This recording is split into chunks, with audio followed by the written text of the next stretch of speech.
Hello, my dear students. Have a nice day for you. Today we'll be starting our second chapter, Movement of Families. Dear students, EVS subject का आपका ये second chapter है, movement of families. अगर हम इसको हिंदी में अगर define करें तो पता चलता है कि फैमिली का ट्रांसफ़र या फैमिली एक जगह से दूसरी जगह क्यों मूव करती है, क्यों चली जाती है। अब सबसे पहले क्वेश्चन ये आता है कि फैमिली एक जगह से दूसरी जगह जाना, ये हमने मूवमेंट ऑफ फैमिलीज़ का बताया कि परिवार का एक जगह से दूसरी जगह चले जाना। ये तो हुआ इसका Hindi means.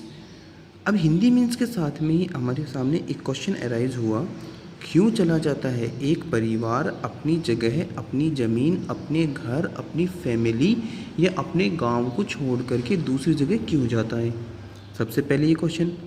Second question dear students, हमारे सामने ये भी आता है मूवमेंट ऑफ फैमिलीज़ के इस चैप्टर में कि अगर एक परिवार, एक फैमिली अपने गांव को, अपनी जगह को छोड़ कर के दूसरी जगह चला जाता है या दूसरी जगह से अपने गांव में, अपने शहर में आ जाता है, उसके सामने कौन कौन सी कितनी सारी परेशानियां हैं, किन किन प्रॉब्लम्स को वो फेस करता है।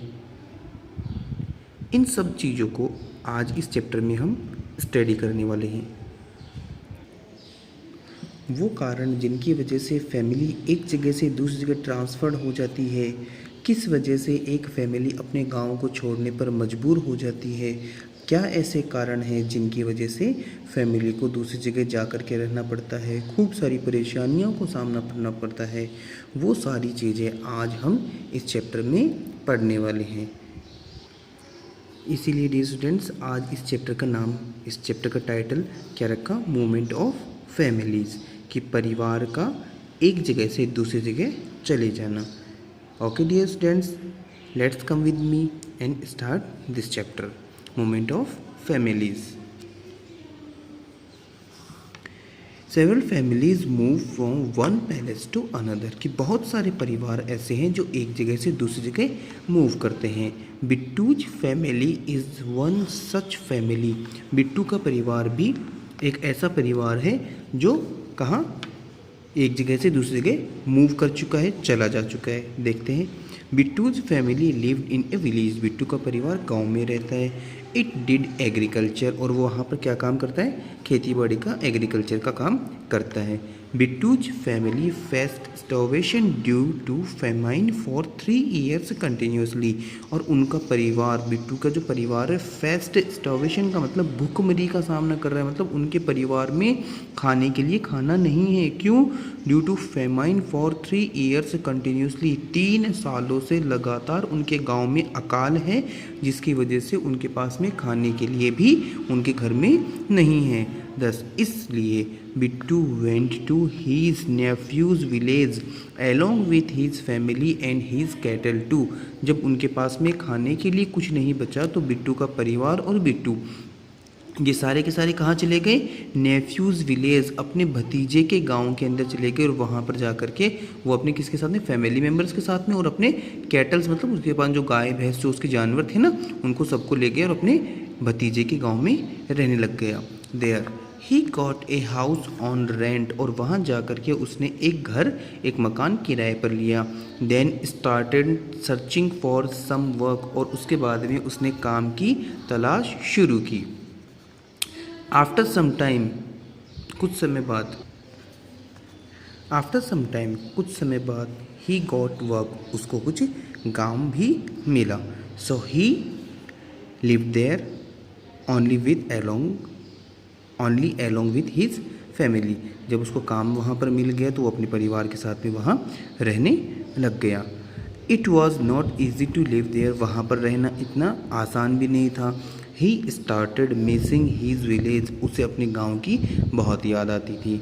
आफ्टर फ्यू मंथ्स, कुछ महीनों बाद में, he came to know that this time his village has received good rain, कुछ महीनों बाद में उसको ये सुनने में आया, उसको ये जानकारी मिली, क्या, कि इस बार उसके गांव के अंदर बहुत अच्छी बरसात हुई है।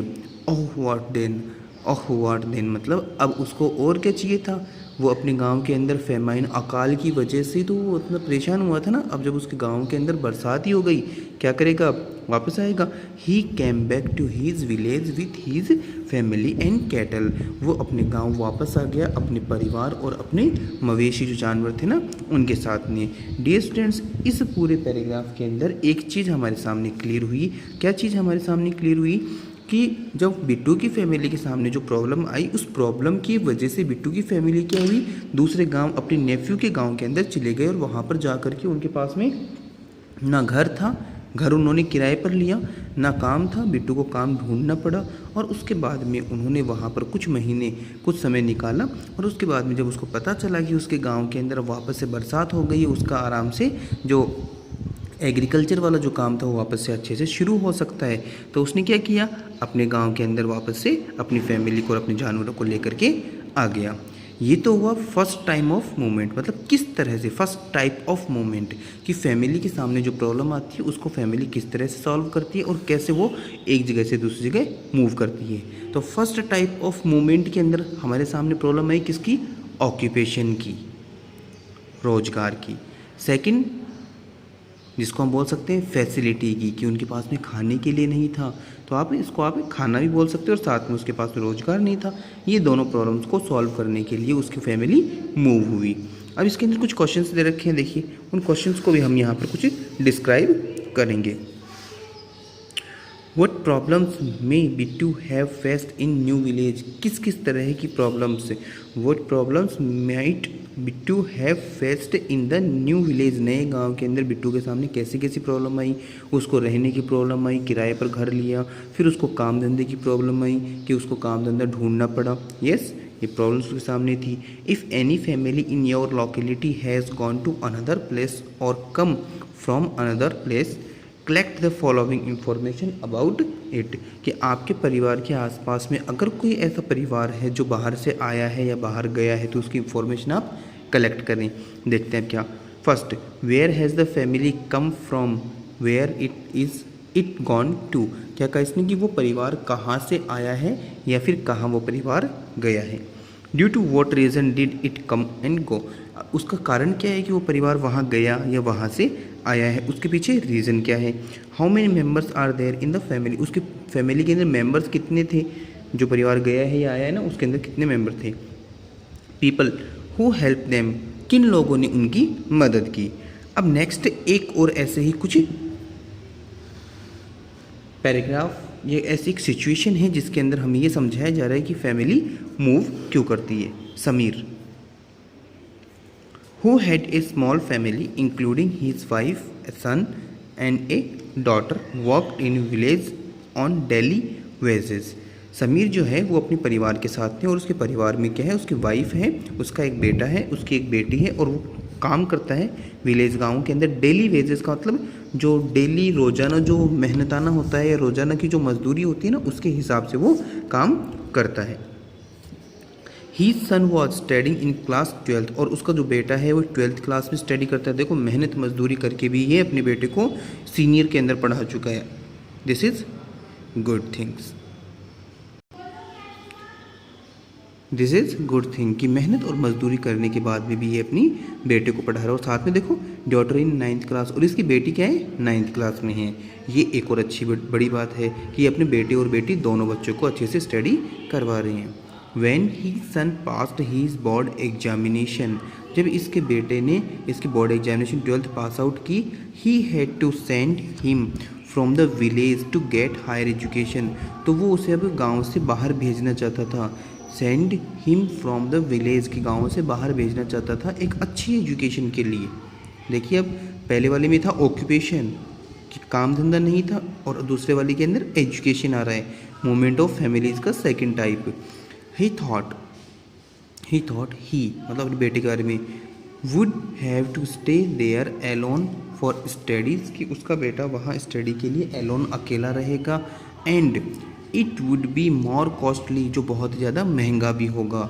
After 3 years, 3 सालों के बाद में, he will have to send his daughter to out of village for higher education, कि वो अपनी बेटी को भी भेजेगा विलेज से बाहर, गांव से बाहर उसे अपनी बेटी को भी भेजना पड़ेगा हायर एजुकेशन के लिए, हैंस इसलिए, ही डिसाइडेड दैट तो उसने क्या सोचा, बिकॉज इन द विलेज, इसने क्या सोचा, because in the village he is working as a labourer on daily basis, कि गांव के अंदर वो रोज़ाना मेहनताना डेली वर्किंग मजदूरी का काम वो करता है, and in the city too, शहर में भी ये काम कर सकता है, he will do the same, वो काम ये शहर में भी कर सकता है।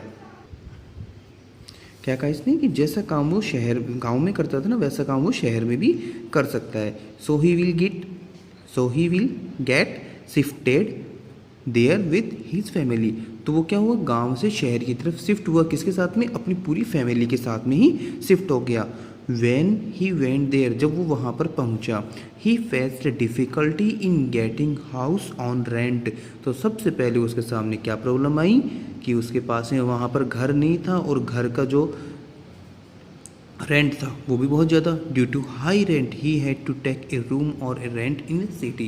क्या कहा इसने कि सबसे पहली प्रॉब्लम उसको ये आई कि गांव को छोड़ करके जब वो शहर में आए तो शहर में उसके पास में घर नहीं था, और घर नहीं था तो अब उसको जो मकान लेना था वो किस पर लेना था, रेंट, किराए पर लेना था।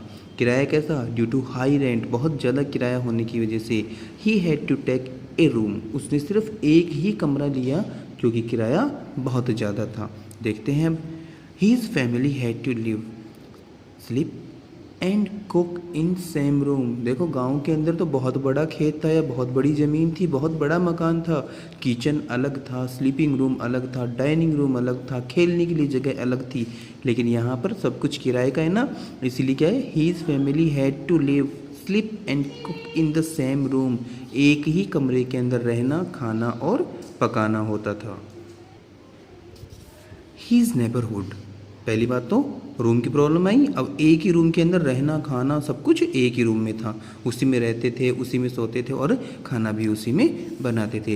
हीज़ नेबरहुड, और उसके पड़ोसियों की जब बात की जा रही है, was also new for him, वो भी उसके लिए सारे के सारे नए थे। He had to put more efforts to meet his daily needs also, अब उसको रोज़ाना की जो एक तरह से ज़रूरत थी उनको भी पूरा करने के लिए पुट मोर एफर्ट्स, बहुत ज़्यादा प्रयास करना पड़ा, बहुत ज़्यादा मेहनत करनी पड़ रही थी।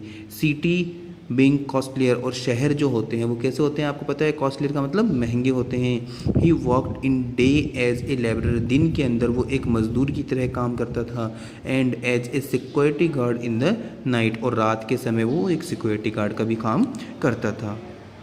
ही decided to go back to his village, अब इन सब चीज़ों को, प्रॉब्लम्स को जब उसने फेस किया, देखा, समझा, तो उसने क्या सोचा, he decided to go back his village, कि वो अपने गांव वापस जाएगा at the completion of education of his children, की जैसे उनके बच्चों की जो स्टडी है वो कंप्लीट हो जाएगी तो वो कहाँ चला जाएगा, वापस गाँव चला जाएगा।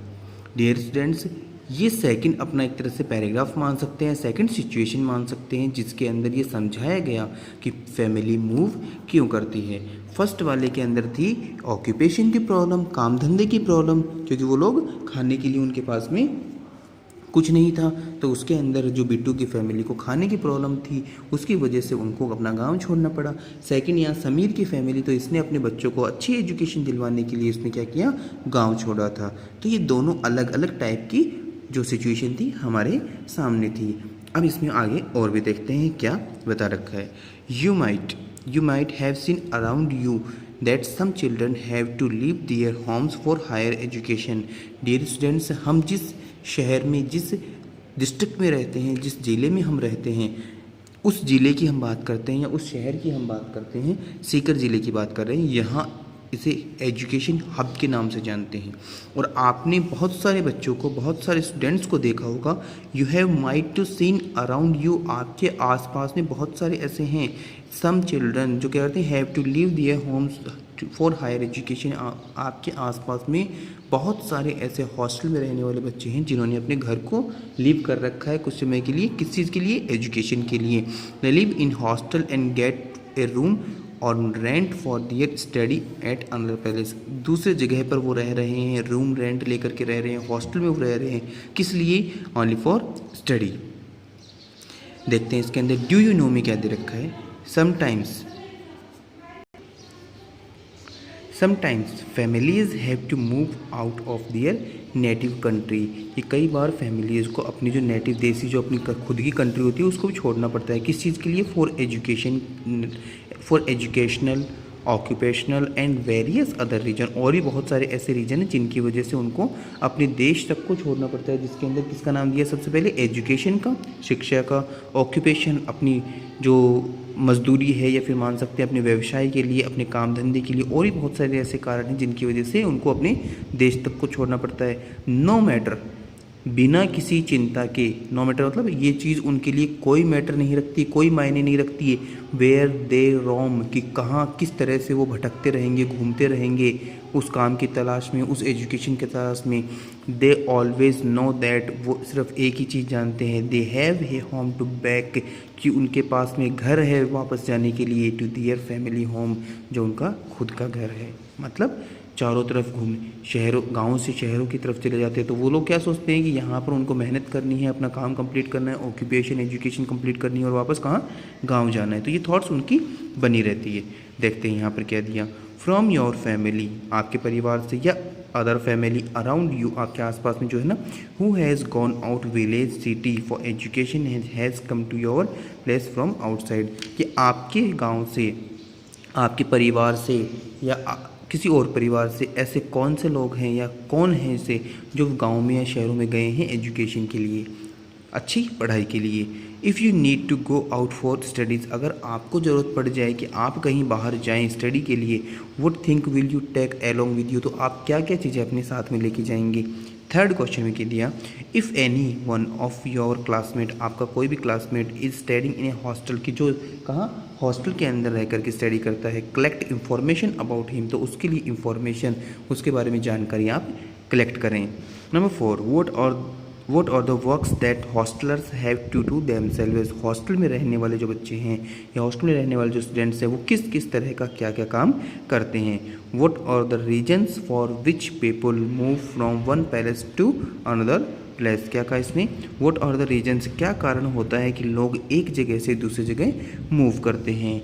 How do they continue their children education, और किस तरह से वो अपने बच्चों की एजुकेशन को कंप्लीट करते हैं। ये क्वेश्चन यहाँ 6 जो क्वेश्चन हैं यहाँ पर इन्होंने पुट आउट किए, किस चीज़ के लिए? एजुकेशन से रिलेटेड। 7 नंबर में इसने कहा when people have to settle at home new palace, कि जब लोग एक नई जगह, नए घर के अंदर शिफ्ट होते हैं, नई जगह शिफ्ट होते हैं या वहाँ पर सेटल्ड हो जाते हैं, what arrangements they have to make, तो वहाँ पर उनको कैसी कैसी व्यवस्थाएं करनी होती है। Due to any reason if you need to settle at a new place, अगर आपको किसी वजह से नई जगह पर सेटल होना हो, what would you like to take along with you, तो आप अपने साथ में क्या क्या अरेंजमेंट या क्या क्या सुविधाएँ लेकर के जाएंगी। डियर स्टूडेंट्स, आज के अपने इस चैप्टर मूवमेंट ऑफ फैमिलीज़ के अंदर हमने 2 टाइप ऑफ सिचुएशंस को हमने इसके अंदर स्टडी किया। एक बिट्टू का परिवार था और दूसरा समीर का परिवार। दोनों के अंदर अलग अलग सिचुएशन सामने आई जिनकी वजह से उनकी फैमिली को मूव करना हुआ। आप भी अपने आसपास के सराउंडिंग एरिया के अंदर, जैसे इसमें क्वेश्चंस दिए थे ना, थिंक एंड टेल, और फिर यहाँ दिया था थिंक एंड टेल, तो इस तरह की क्वेश्चंस को आप अपने माइंड में प्रिपेयर करें और सेल्फ नॉलेज से आप भी इस चीज़ का फाइंड आउट कर सकते हैं कि कैसे एक फैमिली को, अपनी फैमिली को कैसे मूव करके दूसरी जगह पर जाना होता है। ऑक्यूपेशनल उसका रीजन हो सकता है, एजुकेशनल उसका रीजन हो सकता है, फैसिलिटी उसका रीजन हो सकता है। डियर स्टूडेंट्स, आज के इस टॉपिक के अंदर हमने 2 सिचुएशंस हमने कंप्लीट की है। कल हम इसे नेक्स्ट सिचुएशन की तरफ लेकर के चलेंगे। Have a nice day for you. Thank you so much.